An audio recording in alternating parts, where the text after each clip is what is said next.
चित्रकूट के घाट पर भई संतन की भीड़, तुलसीदास चंदन घिसे तिलक करे रघुवीर। सभी व्यूवर्स को मेरा जय श्री राम।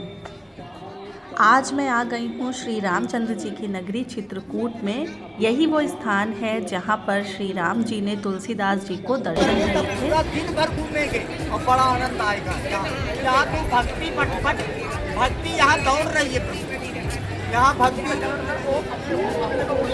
जितना हम अच्छा काम बाबू करेंगे, जितना दान पुण्य करेंगे, ये हमारे बाल बच्चों को हमको इसे भूतल में मिलेगा। ये जो हम अच्छा कर्म कर रहे हैं यही हमारे साथ जाना है, और ना यहाँ धन जाना ना दौलत जाना है। ऐसा कि पंडित जी ने अभी कहा कि भक्ति यहाँ पर दौड़ रही है, तो ये है माँ मंदाकिनी नदी। और ऐसी मान्यता है कि यहीं पर मौनी अमावस्या के दिन श्री रामचंद्र जी ने तुलसीदास जी को दर्शन दिए थे। दोस्तों, ये है चित्रकूट का राम घाट और यहाँ पर मंदाकिनी नदी है। इस जगह की खास बात ये है कि नदी जो है उसका इस तरफ का हिस्सा उत्तर प्रदेश में पड़ता है, और जो उधर अपोजिट डायरेक्शन में आप दूसरा वाला हिस्सा देख रहे हैं वो एमपी में आता है। मंदाकिनी नदी के जल में स्नान करने के बाद मैंने पूजा अर्चना की। नदी का जल बहुत ही साफ था। रोज़ शाम को इस घाट पर विधि विधान के साथ आरती होती है माँ मंदाकिनी नदी की, जिसे देखने सैकड़ों की संख्या में दर्शक डेली आते हैं। और घाट पर पूरी मार्केट बनी हुई है जहाँ पर पूजा पाठ से संबंधित सारी सामग्री आपको आसानी से मिल जाती है। और महिलाओं के लिए कपड़े चेंज करने के लिए चेंजिंग रूम भी जगह जगह पर बने हुए हैं। दोस्तों, मैं यहाँ पर पहुँची थी एकदम सूर्योदय के टाइम, और पूरे सूरज में जो हल्की हल्की लालिमा दिख रही थी बहुत ही सुंदर थी। सूर्योदय का नज़ारा यहाँ से बहुत ही प्यारा दिखता है। एक बार आप सूर्योदय के टाइम पे, सनराइज़ के टाइम पे यहाँ आकर सनराइज़ ज़रूर देखिएगा। उगते हुए सूरज की किरणें जब मंदाकिनी नदी के जल पे पड़ती हैं तो बहुत ही प्यारा दृश्य उभर कर आता है। और आप जब भी यहाँ पर आएँ, आप यहाँ पर बोटिंग ज़रूर करिएगा। बोटिंग का एक अलग ही आनंद है। बोटिंग आप चाहे सुबह करें चाहे शाम में करें, आपको दोनों ही टाइम बहुत अच्छा लगेगा। राम घाट पर ही शिव जी का एक बहुत ही प्राचीन मंदिर भी बना हुआ है। ये मंदिर बहुत ही साल पुराना है और यहाँ पर दर्शन तो बनते हैं मंदाकिनी नदी में स्नान के बाद। तो मैंने भी स्नान किया, दर्शन किए, एकदम फ्रेश फील किया। उसके बाद फिर मैं चल दी। अब राम घाट पे स्नान के बाद मेरा अगला टारगेट था कामदगिरी मंदिर के दर्शन करना और वहाँ की परिक्रमा करना। यहाँ पे परिक्रमा करने का अपना एक अलग ही महत्व है। कुल 5 किलोमीटर की ये परिक्रमा है और हर पूर्णमासी और अमावस्या को यहाँ पर अच्छी खासी भीड़ होती है परिक्रमा करने वाले की। ऐसी मान्यता है कि यहाँ पर आप कामदगिरी भगवान से जो भी मन्नत मांगते हैं वो पूरी हो जाती है, और मन्नत पूरी होने के बाद लोग यहाँ की परिक्रमा करते हैं। तो ये है कामतानाथ भगवान जी का मंदिर।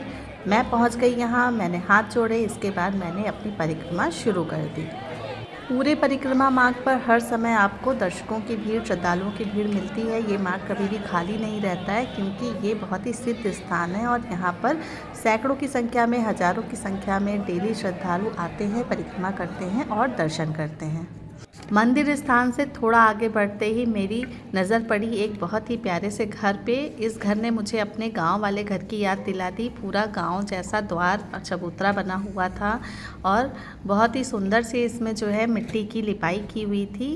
कितना सुंदर साफ़ सुथरा इस मकान के आगे का जो कैंपस है वो बहुत ही अच्छा लग रहा था। ये माता जी यहाँ पर गोबर के उपले भी पाथने जा रही हैं।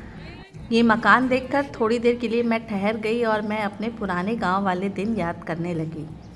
शहर के शोरगुल और ट्रैफिक जैम से दूर गांव की लाइफ में जो सुकून मिलता है ना, वो अतुलनीय है। अपने आप में किसी थेरेपी की तरीके से काम करता है ये।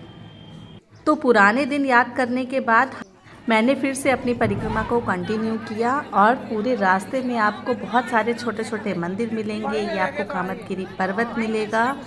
और इस पूरी परिक्रमा की खास बात ये है कि इस मार्ग का कुछ हिस्सा उत्तर प्रदेश में और कुछ हिस्सा मध्य प्रदेश में पड़ता है। यहाँ पर ट्रांजिशन जोन में फिर आपका मोबाइल और उसका नेटवर्क थोड़ी देर के लिए काम नहीं करता है। और राम जी की नगरी है तो भाई बंदर तो यहाँ पे होते ही होते हैं। जो आपके हाथों से प्रसाद और आपका बैग लेकर जाने के लिए बिल्कुल तैयार बैठे रहते हैं। थोड़ा आगे आने पर मुझे मिला ये श्री राम जानकी महल मंदिर। उत्सुकता के चलते मैं चली गई इसके अंदर कि देखें आखिर इसके अंदर क्या है।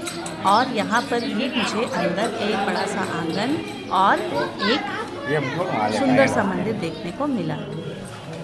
ये रहा श्री राम जानकी मंदिर। दोस्तों, मैंने यहाँ पर आकर महसूस किया कि यहाँ पर हर घर में भक्ति भाव है और लगभग हर घर में आपको मंदिर बना हुआ मिलेगा। इस महल की नक्काशी और डिज़ाइन बहुत ही अट्रैक्टिव लग रही थी मुझे। बहुत ही सुंदर और फाइन डिज़ाइनिंग यहाँ पर गेट पे ख़ास तौर से की हुई थी, जैसा कि आप खुद देख सकते हो कि कितनी सुंदर यहाँ पर पूरे महल के तरीके से इसकी डिज़ाइनिंग की हुई है। और ये गेट का डिज़ाइन और उस पर किया हुआ महीन वर्क मुझे बहुत ही अट्रैक्टिव लग रहा था। ये सच में बिल्कुल महल रहा होगा पहले के टाइम पे। दोस्तों, ऐसा कहा जाता है कि भगवान श्री राम जी ने अपने कुल वनवास के 14 वर्षों में से कुल 11 वर्ष चित्रकूट में बिताए थे, इसलिए इस स्थान का बहुत ही खास महत्व है। 6 मई 1997 को बांदा जिले से अलग करके एक नया जिला बनाया गया था और चित्रकूट का पुराना नाम छत्रपति शाहू जी महाराज नगर हुआ करता था पहले, लेकिन सन 1998 में इसका नाम बदलकर चित्रकूट कर दिया गया। चित्रकूट बुंदेलखंड का हिस्सा है। बुंदेलखंड में और कौन कौन से जनपद आते हैं मुझे कमेंट करके ज़रूर बताइएगा। और ये जो कामतगिरी पर्वत है ये विंध्य श्रृंखलाओं का ही एक हिस्सा है। दोस्तों, थोड़ा आगे चलने पर मैं पहुंची एक बहुत ही अद्भुत स्थान पर, जो कि था भगवान श्री रामचंद्र और भरत जी का मिलाप स्थल। और कहा जाता है कि आज भी यहाँ पर चरण चिन्ह भगवान के बने हुए हैं। ये देखिए, जो स्थान आपको दिख रहा है यहाँ पर ऐसा माना जाता है कि भगवान श्री राम और भरत जी के चरणों के चिन्ह अभी भी बने हुए हैं। ये चट्टान अंदर धसी हुई है और भगवान के पैरों की छाप इस पर अभी भी बनी हुई है। यहाँ पर एक पंडित जी थे जिन्होंने मुझे यहाँ की पूरी हिस्ट्री बताई और मुझे बहुत ही आश्चर्य हो रहा था। दोस्तों, भारतीय संस्कृति वाकई में महान है। यहाँ पर इतने सारे रहस्य और राज छिपे हुए हैं। यही है वो भरत मिलाप स्थान, जहाँ पर भगवान श्री राम और भरत जी का मिलाप हुआ था उनके वनवास के दौरान। और ये भरत जी की और श्री रामचंद्र जी की बहुत सुंदर सी प्रतिमा थी, जहाँ पर भगवान श्री राम भरत जी को दर्शन और आशीर्वाद दे रहे हैं। इस पड़ाव को पार करने के बाद मैं चल दी आगे की तरफ और पूरे रास्ते इतनी तरह तरह की हमें चीज़ें दिख रही थी कि थकान का तो मौका ही नहीं मिला। और फिर थोड़ा आगे बढ़ने पर हमें दिखी एक लक्ष्मण पहाड़ी और यहाँ पर रोपवे की व्यवस्था थी। हालांकि सीढ़ियाँ और ऊंचाई बहुत ज़्यादा नहीं है, लेकिन मेरा मन था तो मैंने डिसाइड किया कि मैं रोपवे से ऊपर पहाड़ी पे जाऊँगी। बहुत ही नॉमिनल सा टिकट था, जिसको लेने के बाद रोपवे पे बैठ गए और पूरी चित्रकूट नगरी का नज़ारा इस पहाड़ी से दिख रहा था, जो कि बहुत ही अच्छा था, जो कि आगे चल के मैं अभी आपको दिखाने वाली हूँ। दोस्तों, हमारे देश में ऐसे अनेकों धार्मिक स्थान हैं अलग अलग प्रदेशों में, अलग अलग जनपदों में, जिन्हें आपको एक्सप्लोर ज़रूर करना चाहिए।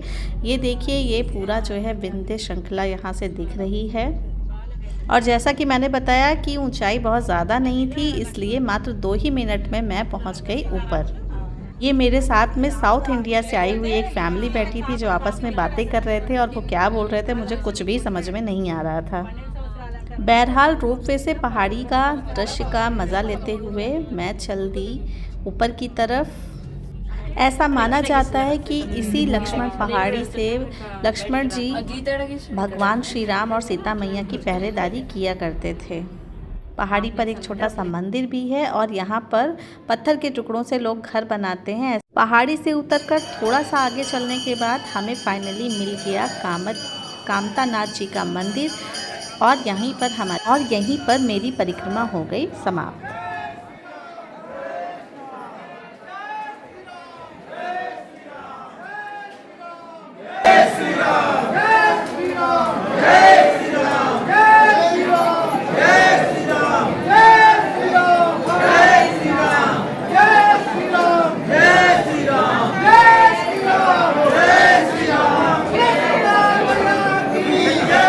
भगवान श्री राम आप सभी की मनोकामनाएं पूरी करें।